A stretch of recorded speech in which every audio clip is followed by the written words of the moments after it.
मीरपुर नाम के शहर में तेजस अपनी पत्नी नीरू के साथ रहता था। पति पत्नी दोनों ही नौकरी करते थे। एक दिन तेजस गांव अपनी माँ के पास फोन करता है। हेलो, प्रणाम माँ। जीते रहो माँ, तुम दादी बनने वाली हो हैं? अरे वाह, ठीक है बेटा, मैं कल ही आती हूँ। जब माँ जी शहर पहुंची तो बेटे बहू ने बहुत अच्छे से स्वागत किया। लीजिए माँ जी, चाय। अरे गर्मा गर्म पकोड़े ले आओ माँ के लिए।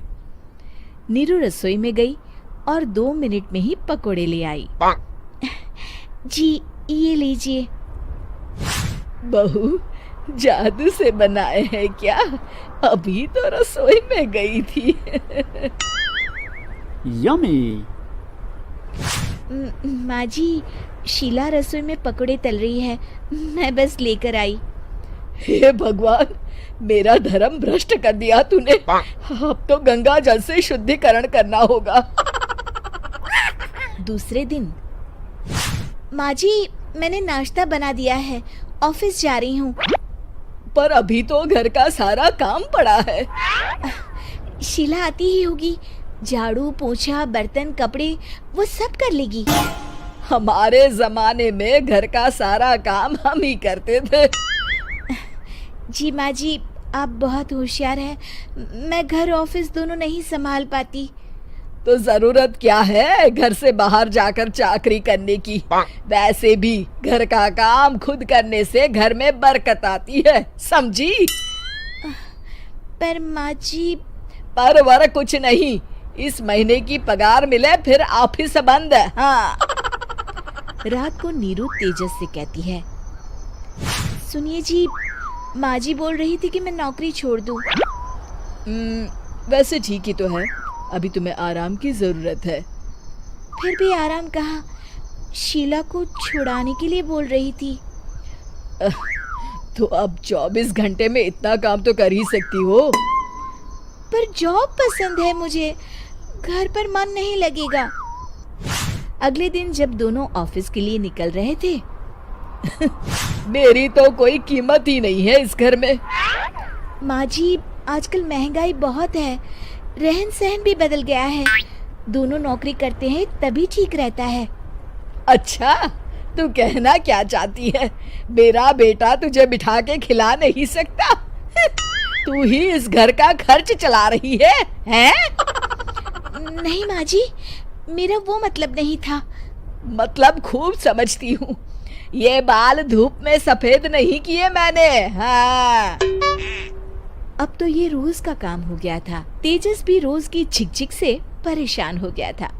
एक दिन उसने कहा, नीरू, वैसे भी तुम्हें मैटरनिटी लीव मिलने वाली है, तो अभी से ही छुट्टी ले लो। पर क्या, मेरी सैलरी अच्छी खासी है। आखिर नीरू ने रिजाइन कर दिया। जब बच्चा हुआ तो घर में सब बहुत खुश हुए। कुछ दिनों बाद तेजस फाइल देख रहा था। क्या हुआ तेजस, कुछ परेशान लग रहे हो? हाँ, वो हमारी जितनी सेविंग्स थी वो तो हॉस्पिटल में और छठी के फंक्शन में खत्म हो गई है नीरू। और अभी वैसे मंदी चल रही है तो मैं बोल रही थी कल मुन्ना को हेपेटाइटिस का टीका लगवाना है। नीरू, क्या पोस्टपोन नहीं कर सकते? नहीं जी, बिल्कुल नहीं। अब तेजस को समझ में आ रहा था कि उससे गलती हुई है। पैसों की कमी का असर घर के माहौल पर भी पड़ रहा था। अगले दिन, बेटा मेरा चश्मा और ये दवाइयाँ ले आना, पर्चा देते हुए माँ जी ने कहा। जी।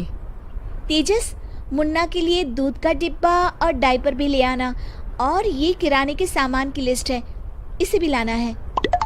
तेजस गुस्से में लिस्ट मरोड़कर फेंकता है और चिल्लाता है, पैसे क्या पेड़ पर उगते हैं? ये ले आना, वो ले आना। अरे पर ये जरूरत का सामान ही है। वो गुस्से में बिना कुछ कहे ऑफिस चला गया। अरे लंच तो ले जाइए। नीरू दौड़कर डिब्बा पकड़ाती है एक दिन खाना खाने के बाद, नीरू, अब तो मुन्ना कुछ बड़ा हो गया, तो अब तुम वापस ज्वाइन कर लो ना जॉब। पर इस रिसेशन में जॉब मिलना बहुत मुश्किल है। ट्राई तो करो। फिर मुन्ना, माँ जी है ना, और एक फुल टाइम मेड भी लगा लेंगे। पर माँ जी, उन्हें तो पसंद नहीं।